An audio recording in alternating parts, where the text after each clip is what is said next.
Receiving the news of the newly elected Republican President Hakainde Hichilema, different stakeholders welcomed this transition of change with great expectations.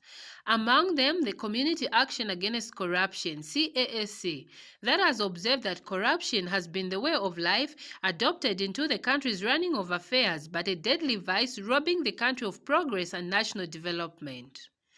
CAAC Executive Director Brighton Tembo says there is need for the incoming government to make of importance ending corruption and enact good governance so that the country can return to sanity and order. But we also wish to urge the incoming government to make sure that they prioritize corruption fight and good governance. A lot of things went in a bad way. There was too much indiscipline here and there. So as we know, we cannot move forward as a country with a lot of indiscipline present.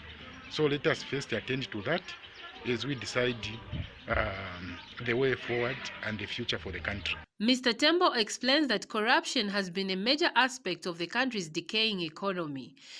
And Concerned Citizen for Justice and Human Rights Director Mathews Nkhuwa is appealing to the incoming leadership to consider enacting the Non-Governmental Organization NGO Act that allows for NGOs to operate independently without government interference. We are appealing to the government that that NGO Act, they need to be reviewed. Also, Gender Act number 1 of 2011, there are some provisions that are good for the people, more especially for women and children. We need a shelter for those because most of the organizations that are providing shelter is not the government.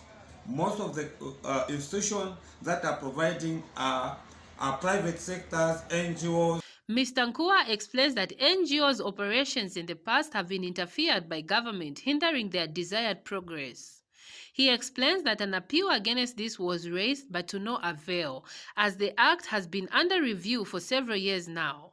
We want a provision, enough funding to the Ministry of Community, enough funding to the Ministry of Gender, so that they create a provision for the shelters for the victims, to reduce the number, to reduce the withdrawal of cases of gender-based violence from institutions such as the police, from the institutions such as the court. I think the right thing that the government, the first thing they need to consider the shelter of the victims. Both speakers were speaking to the Movie TV news crew on the morning of 16th August 2021, only a few hours after the Electoral Commission of Zambia had announced United Party for National Development leader Hakainde Hichilema as the new Republican President of Zambia. Reporting for Movie TV News, Namangolwa Mundia.